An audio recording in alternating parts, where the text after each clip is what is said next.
Krishna, very, very dear devotees, welcome back once again to our ongoing series on the glories of our most beloved Sri Vrindavan Dham. Namo Om Vishnu Padaya Krishna Pishtaya Bhutale Srimate Bhaktivedanta Swaminiti Namane Namaste Saraswati Deve Gauravani Pacharane Nivishesha Shunyavadi Paschatya Deshatarane. All glories to Srila Prabhupada, the revealer of the Dham. So today we're continuing with our series on Lord Krishna's Rasa Dance with the Gopis. In our last lecture we concluded with the Gopis' despondency in being unable to find Krishna after he had left the Rasa Dance with Sri Radha and then abandoned her in a forest grove. And as the Gopis, along with Sri Radha, searched for Krishna everywhere, you may remember, they soon lost track of his footprints because of the dense darkness in the forest. And they decided to return to the banks of the Jamuna River to call out to him in unison, hoping he would hear their heartfelt pleas and return to them. Now it's important to understand just how desperate these young girls were to be reunited with Krishna. The illustrious medieval poet Harisuri, he writes in this regard, quote, "In this world, when even a small object is attained and then lost, it causes immense anxiety to humans. Thus, it is not surprising that these ladies became maddened in the forest after losing the love of their lives." Krishna, unquote. Now, as we mentioned in our previous lecture, the Gopis' feelings of separation from Krishna drove them to the exalted stage of divine madness, where during their search for Krishna, they even inquired from inanimate objects, like trees and bushes, if they knew where Krishna was. Now, the Acharyas go into detail. They say that the Gopis first addressed three trees: the pipal tree, the fig tree, and the banyan tree. And there was a reason for that, because in our Vedic tradition, the pipal tree is seen as a representative of Vishnu, and the fig tree is a representative of Lord Brahma, and the banyan tree is a representative of Lord Shiva. So the Acharyas say that in essence the Gopis were asking Brahma, Vishnu, and Shiva, where is Krishna? So when approaching the pipal tree, they said, "O Ashvata." Ashvata is the Sanskrit name for the pipal tree. "O Ashvata, please tell us, where has the son of Nanda Maharaj gone?" Now, it's interesting to note that the Gopis didn't use Krishna's name. They said, "The son of Nanda Maharaj, where has he gone?" Now the Acharyas say this is because they considered Krishna the Lord and Master of their lives, their master. Just like if you have a boss at work, you don't address him by his first name. You say sir or boss or whatever. So therefore, the Gopis didn't want to utter Krishna's name directly. They considered him their Lord and Master, the Acharyas say. So again, the three trees mentioned, the pipal, fig, and banyan, represent Vishnu, Brahma, and Shiva. So that's why here in India, people worship these trees. And just as deity worship is not idol worship, so worship of these trees is not tree worship. It's divine. Actually, the Srimad Bhagavatam reveals the exalted nature of Vrindavan's trees. In the 10th canto, 35th chapter, verse number 9, quote, "When the cows wander onto the mountainsides and Krishna calls out to them with the sound of his flute, the trees and creepers in the forest respond by becoming so luxuriant with fruits and flowers that they seem to be manifesting Lord Vishnu within their hearts. As their branches bend low with the weight, the filaments on their trunks and vines stand erect out of the ecstasy of love of God. And both the creepers and the trees pour down a rain of sweet sap. Unquote. Special trees, Gopa Vriksha. So with that understanding, the gopis continued questioning the trees. They inquired from a kurubaka tree, that's a porcupine tree, then a nagakeshara tree, that's a Ceylon ironwood tree, then a punaga tree, and then a champaka tree. And when they approached a Ashoka tree, they said, "Dear Ashoka tree, you are without shoka, lamentation." So if we say Ashoka, it cancels the meaning of lamentation, Ashoka. So you are without shoka, lamentation. Can you also make us without lamentation? And when they approached a Naga tree, they said, "O Naga tree, it is said in sacred literature that the Supreme Lord rests on a Naga, a serpent. Please tell us if the Supreme Lord is residing somewhere near you." And then finally they approached a Tulsi plant. And they said, "Dear Tulsi, has Krishna taken shelter of your lotus feet?" Now the Acharyas say this inquiry is a symptom of their divine madness. For it is Tulsi who takes shelter of the lotus feet of the Lord, not that the Lord takes shelter of the feet of Tulsi. So then they approached a mango tree. Now we know the mango tree is considered the king of fruits because of its very sweet tastes. So they said, "Dear mango tree, please bestow upon us the sweetness of Madhurya Ras for Krishna." So like this, they inquired from all the trees in the Vrindavan forest. Now when we think of a particular forest, we naturally think of the unique trees that grow there because of the particular climate in that area. But the Vrindavan forest abounds with unlimited varieties of trees, because in Vrindavan, all 6 climates exist simultaneously in different forests of Vrindavan for the pleasure of Radha and Krishna. They can wander through different forests and experience different seasons conducive to their loving pastimes. Now we know the 6 seasons are, we described them before. They're the joy of monsoon, the pleasure of autumn, the satisfaction of winter, the happiness of the dewy season, the beauty of spring, and the auspicious season of summer, the 6 seasons. So therefore, throughout Vrindavan, so many varieties of trees. Like I was reading, there was a list in one of the scriptures. There's the Priyala tree, there's the Panasha tree, the jackfruit, there's the Kovidara, I couldn't find out what that was. There's the Jambu tree, the Malabar plum in English. There's the Arka tree, which we know as the giant milkweed. There's, in Vrindavan forest, there's the Bilva tree, which is the bael tree, we get bael fruit. There's a tree called Asana. There's a tree called Bakula, which means in English the Spanish cherry. Then Kadamba, we know the Kadamba, the burr flower. And there's the Nipa tree, which is the Nipa palm, just to name a few. So this divine madness of the gopis manifested in a variety of ways as they searched for Krishna throughout the day and into the next night. And finally, as we mentioned, they decided to return to the banks of the Jamuna to pour their hearts out. We called it in the last class a unified chorus of song. But it's famous as the Gopi Gita.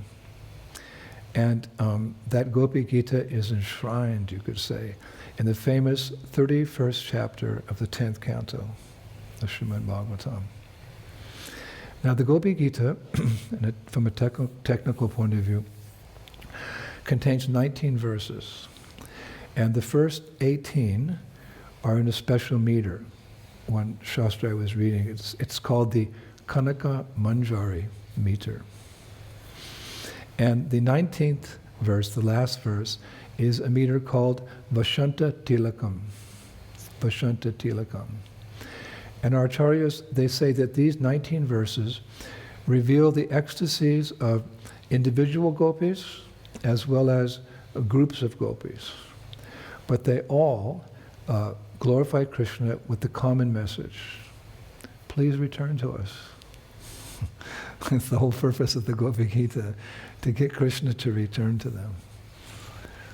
So in their commentaries on this 31st chapter of Srimad Bhagavatam, the acharyas say that the gopis could not see Krishna as they sang, but these acharyas conclude that Krishna was actually hiding nearby and listening to the gopis' songs, which the acharyas describe as, quote, the most perfect prema sankirtan. That's the Gopi Gita. It's the most perfect prem sankirtan. I just love that. The most perfect prema sankirtan, Gopi Gita. Actually, in Padma Purana, we hear Krishna saying to Narada Muni, Naham tishtami vaikunthe yoginam va vidaya cha yatra gayanti mad bhakta tatta tishtami narada. O Narada, I'm not in Vaikuntha, nor am I in the hearts of the yogis.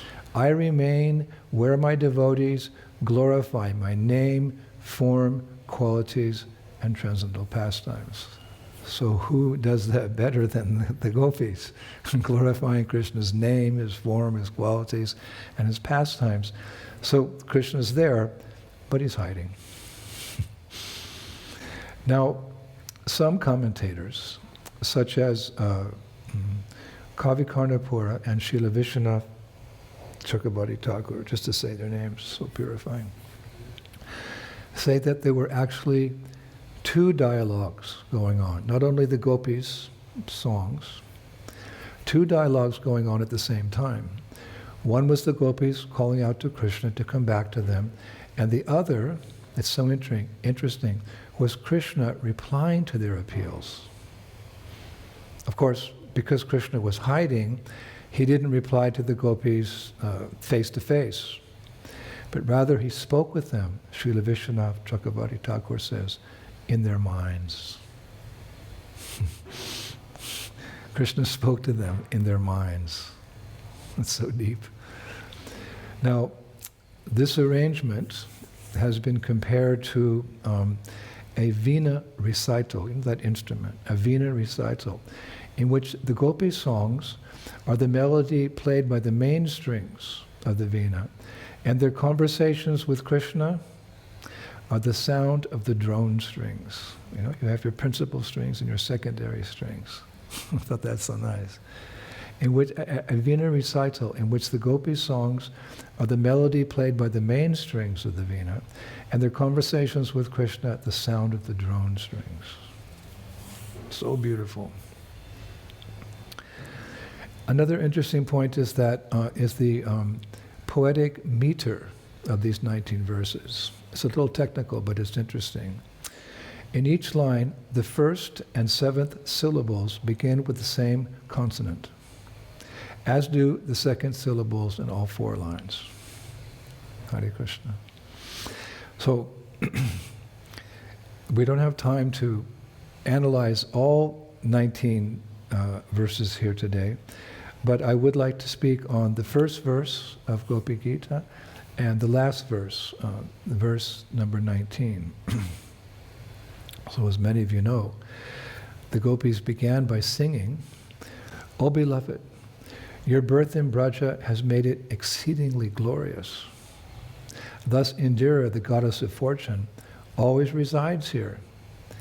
It is only for your sake that we, your servants, maintain our lives. We have been searching everywhere for you, so please show yourself.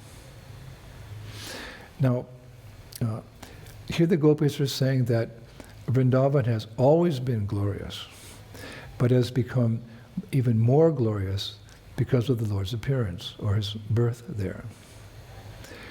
Vrindavan is superior to Vaikuntha because Krishna never takes birth in Vaikuntha, but he does take birth, or he appears in Vrindavan. That his birth from Devaki and Vasudeva, and then subsequently he goes to Gokul, to Nanda and Yashoda. All those childhood pastimes are so wonderful. So he does take birth in Vrindavan. In Vaikuntha, they never celebrate Lord Narayan's appearance. But in Braj, either in Goloka or Gokula, we do. It's one of the most popular festivals of the year. It's called Janmashtami. So Braja is glorious. But by Krishna's taking birth there, it has become even more glorious. Hare Krishna. So the last verse of Gopi Gita is, O dearly beloved, your lotus feet are so soft that we place them gently on our chests, fearing that your feet will be hurt. Our life rests only in you. Our minds, therefore, are filled with anxiety that your tender feet might be wounded by pebbles as you roam about on the forest path. So there's many ways to analyze that verse, but this verse is actually an appeal by the gopis to Krishna, because the gopis were always in constant anxiety that Krishna wandered around Vrindavan in bare feet. So at this point, Vishwanath reveals the dialogue we mentioned between Krishna and the gopis. Actually, throughout the whole chapter in his commentaries, he's revealing the dialogue. But in this particular verse, he says that the gopis say, Krishna, what benefit do you gain by wandering barefoot from forest to forest? We just don't understand. And then Krishna replies in their minds, I walk barefoot because I want to. I do what comes to my mind. Of what business to you are my walking habits? A little strong. And what's interesting is that whether Krishna speaks kindly or harshly to the gopis, their love for him never wavers. Now, at the same time, their words to him, the following words to him, their words are always expressions of the highest love, but their words can be just as strong as Krishna's words to them. Vishwanath Chakravarti Thakur says, here the gopis say to Krishna, Krishna, no doubt your feet must be pained, but do you endure that pain just to make us suffer? Perhaps the pain feels like happiness to you because you derive happiness from knowing that we suffer. Please know that we only live for you. Indeed, you are our very life. So, as long as you live, we will also live and suffer because you're always leaving us. We have to experience so much separation. But we are consigned to this fate by the Creator, who, like you, apparently takes pleasure in making young girls cry. So as the gopis spoke of their sorrow and their eagerness to see Krishna, they became overwhelmed by deep spiritual emotion, and they began to cry uncontrollably. So seeing their unshakable love for him, Krishna decided to stop testing the gopis' love for him. The acharyas write, quote, then Krishna, his ears filled with the gopis' beautiful songs, saw that for him to hide, even for a moment longer, would be too painful for them. So he decided it was time for him to reappear and continue the Rasa Dance, unquote. We can actually see Krishna's purpose had been achieved in leaving the Rasa Dance with Sri Radha and then leaving her. In that pastime, we can see the exalted nature of the gopis' love for him and their search for him, as well as Srimati Radharani's Mahabhav, or the highest love for Krishna, that had been demonstrated in this particular pastime. So as we mentioned earlier in the class, Krishna himself says that he leaves Vaikuntha just to hear his devotees chanting. So how then could he remain hidden, as the gopis, suffering in separation from him, filled one of Braja's forests with the words of love and longing? He couldn't resist it any longer. Of course, we should never think that the gopis' suffering is anything like the suffering we experience in this material world. I found a beautiful verse in Chaitanya Bhagavat, Madhya Lila 9:240, where we hear, Yata deka Vaishnaver Vyava Haraduk Nishchaya Jan Iha She Paramananda Shuk. Quote, whenever one sees a Vaishnav acting unhappy, one should know it for sure that he is actually experiencing the highest spiritual bliss. But what's important here is that the gopis had once again conquered Krishna with their love, expressed actually through their tears.